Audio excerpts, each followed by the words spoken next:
that night. I almost could not sleep. Like, so in today's video, you guys, we have to talk. We need to talk. If you're ready to talk with me, grab your popcorn, grab your snack, because it's a very intense and interesting conversation. You guys probably know what I'm about to talk about from the title and my description box, but trust me, you have no idea, like zero idea what I'm about to show you. Seriously, I just didn't know how to bring this to you guys, but with the recent trend and upsurge in usage of this particular products and the way it's becoming very, very viral on social media and almost acceptable or accepted in our society, I felt that we need to talk about it. So if you're very curious, which I bet you are, don't go anywhere, just watch.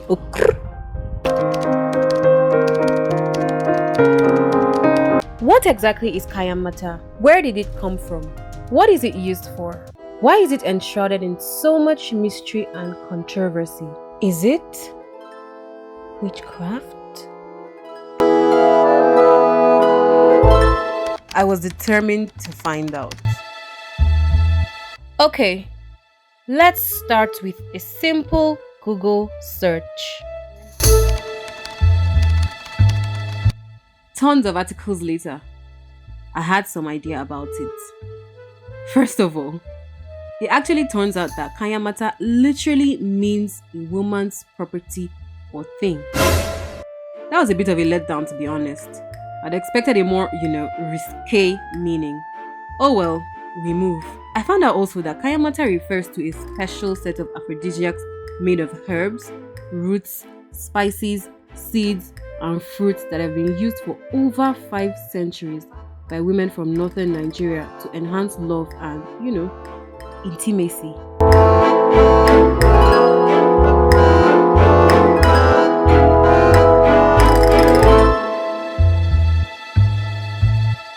I decided to speak with someone who was knowledgeable about it, and well, okay guys, my friends, let's go.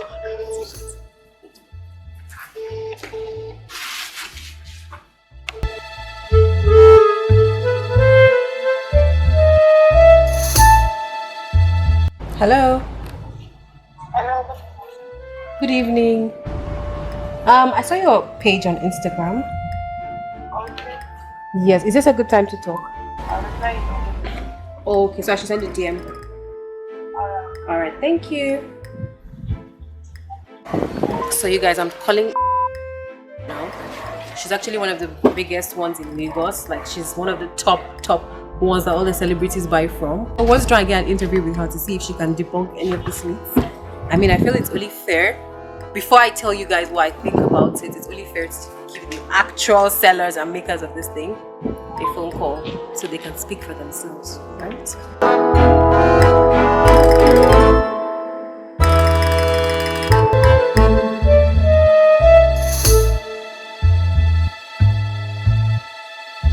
Hello, good evening. Good evening. She was my first choice. Unfortunately, they all declined interview. I actually wanted to get the opinions of people who had used it before, but it was very difficult to get. I didn't want to just rely on the testimonials that the vendors put on their page. So I only know one person who has used it, but she's married and she said she didn't even really use it, and it wasn't, according to her, it wasn't an aphrodisiac she used, so her testimonial didn't really count. But if we go by what we see on these people's pages, it is wild, you guys. It is crazy. The origin of Kayamata, after all the research that I've done, is it was originated for brides to be. So you know how in some cultures, before you get married, they take you to the fattening room and your mother teaches you about, she teaches you what to do, what not to do. It's about to rain, in case you guys can hear thunder. So that's what it is. That's how the northern women usually prepare their brides and give them special products for getting married and how to please their husband and how to keep their husband and all of those kind of things. But we find that in today's world, you see people selling things like course breaker, favor oil, attraction oil. Like, seriously, I said let me do a lot of research on this and see if we're still talking about the natural herbs that are aphrodisiacs, or if we've left and we're selling voodoo and labeling it as Kayamata or as aphrodisiacs. So I watched a couple of clips on Instagram that I'm going to put here. Do you have a stingy boyfriend or sugar daddy? Are you a pretty girl that finds yourself attracting broke guys all the time? Do you want favor? Do you want to be the center of attention wherever you go? You need to contact.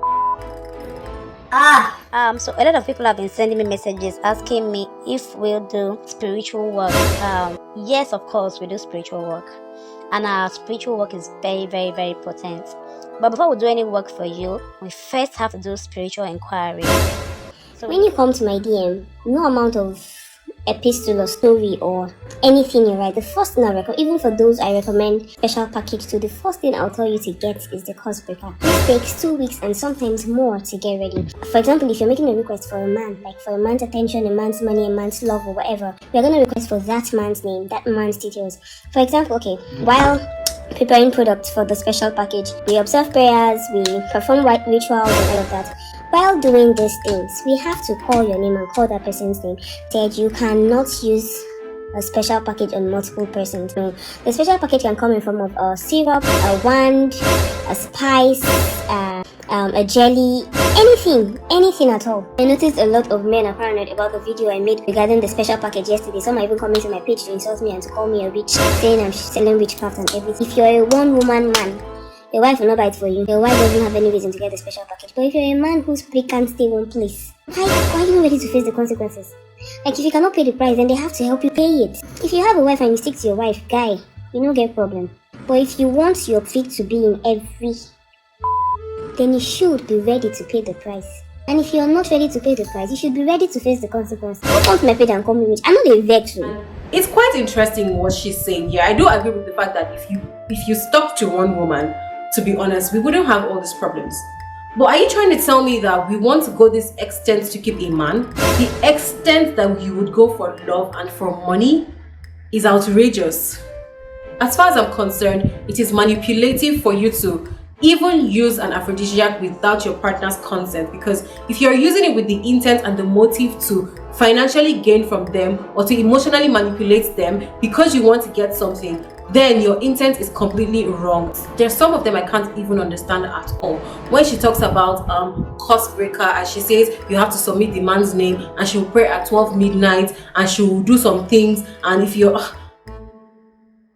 I was so scared, you guys, when I watched that video that I was frozen. I had to forward the video to Casey. I'm just like, Casey, look at what is happening in this world. Like, are we still safe? Like, are we still normal? What is going on here? Like, I had to be like, Casey, this thing is so scary. Like, what on earth is this? And you know what really scared me is when she was like, the battle of the fittest, may the best woman win. What if the side chick is using a special package on your husband? See, you guys have to do survival of the fittest or survival for the fittest. So for instance, like if I submit a guy's name and say I want this guy to be giving me money, and then you, my friend, submit the same guy's name, we now have to battle it out. First of all, I'm just like, why are we misplacing our priorities on love and money? Like, anybody's heart that I have to win that way, I don't want it in the first place, because how you get it is how you have to keep it. So if you think that you're going to use this thing one-off and then you keep the person's love forever, I'm just waiting for somebody to tell you to wake up and smell the coffee. I did the research and saw, okay, what the natural ones were made of. Those ones are natural. I'm like, okay, fine. Even in first world countries, even abroad, we see that aphrodisiacs are a thing. Like, they're popular. People use them to enhance their, you know, their what would I call it? They use it to enhance their experiences and everything. But the advent and the progression of it on social media, especially in Nigeria, is what really baffles me. How do you call something cost breaker? Like, are we now selling voodoo on the shelves like we sell milk and chocolates? My final thoughts are that it is not bad in itself to want to enhance your life with your partner, as far as they're in consent and they know about it and they're on board with the idea.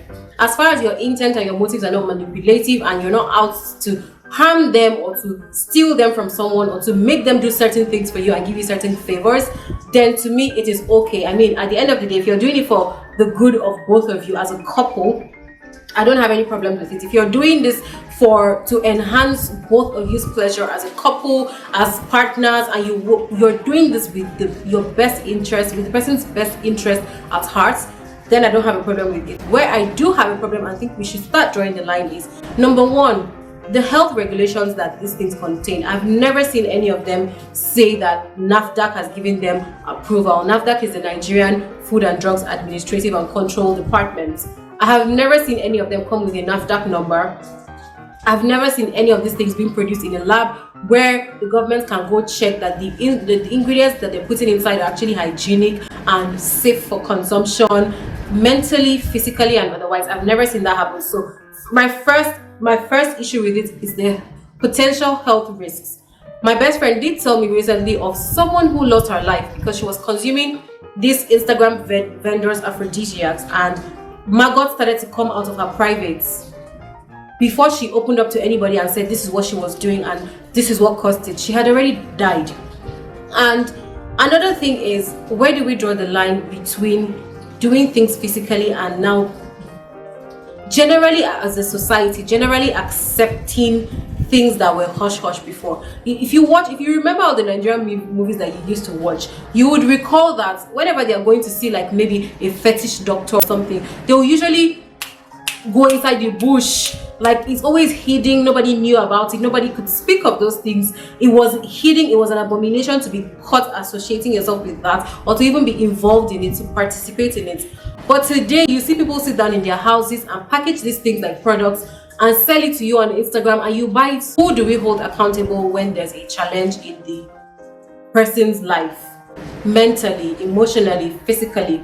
Who do we hold when there's a health challenge and the person has to be rushed to the hospital, like this girl that lost her life because she was consuming things that were meant to be aphrodisiac? When do we draw the line morally and ethically? What principles do we hold ourselves to? What standards are we holding ourselves to when we say we are purchasing these products, or we are helping them be part of their market, or we are their consumers? What are we teaching our girls? What are we teaching our boys? What are we teaching ourselves as a society, that it is now okay to sell jazz on the internet? Because I personally think that once it has drawn the line of herbs, it is now full-blown jazz. When they start telling you things like they have to pray at midnight with the person's name so that he will be attracted to you. You have charmed a human being and you're selling it on the internet. Like, I'm trying not to get emotional about this topic, but the topic really gets to me. I'm like what the hell is actually going on? And she was actually saying it is survival of the fittest, and whoever has the best. I'm just like, wait, what? Like, what the hell is going on right now? Selling charms online?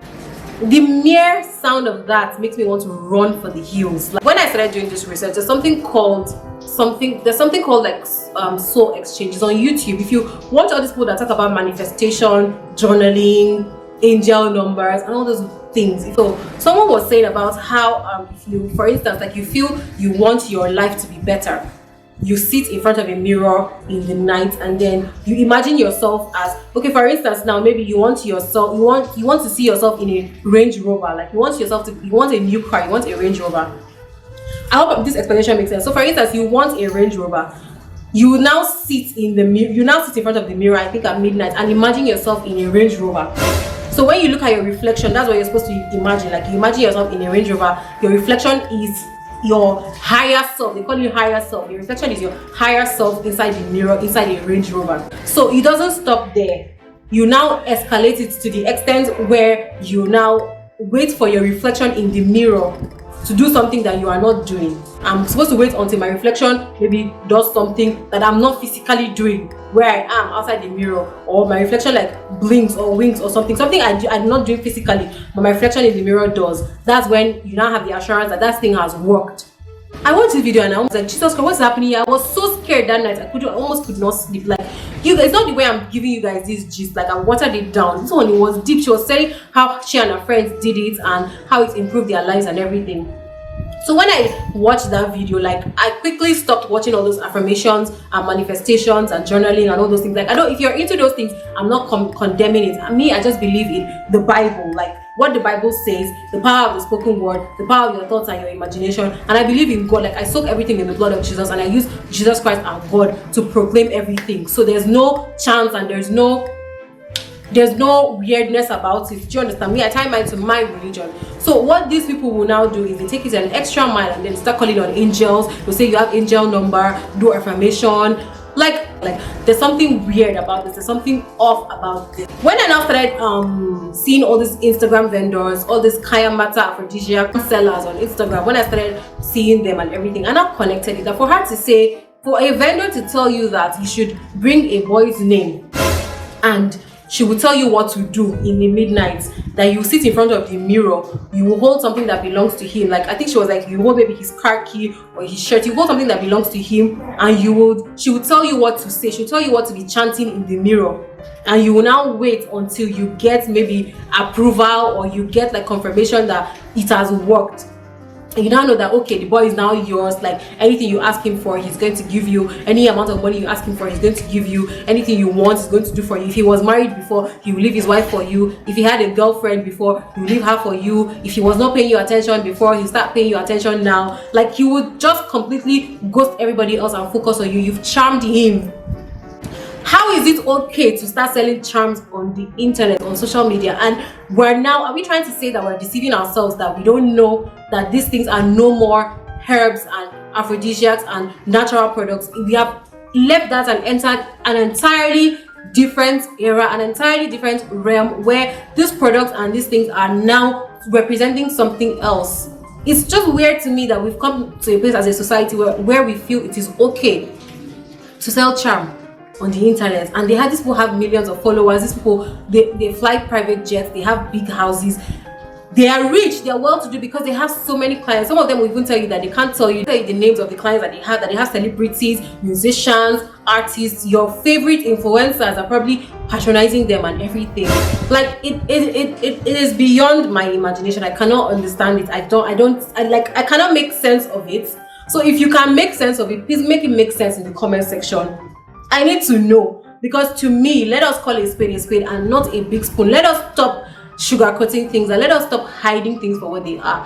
Between me and you, we know that if you're not selling a natural product, what you're selling is charm. Oh my god, there was one I watched where she was like, if you have anything that belongs to him, for instance, maybe he's maybe you have his, I don't even know what to say, maybe like you have his shirt or something, that you should write his name down, take a piece of it, then put it inside a jar, lock up that jar. And what she was saying is that if you know that you want to marry the person, then throw away the jar. After doing the prayers that she's going to give you, your midnight voodoo and your midnight charm and everything, you put it inside a jar, lock up the jar, throw away the key of the jar or the safe, whatever it is, throw away the key of that thing.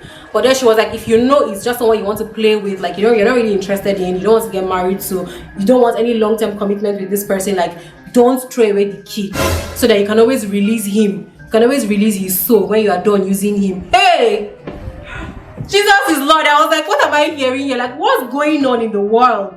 We are beginning to run mad in this world and we don't know it. We don't have anybody to tell us. Maybe we need aliens from Jupiter to come and tell us, see people, you're all mad and you have no one to tell you, because it's weird. I'm like, those things will never last. How you get them is how you have to keep them, and it's also how you lose them.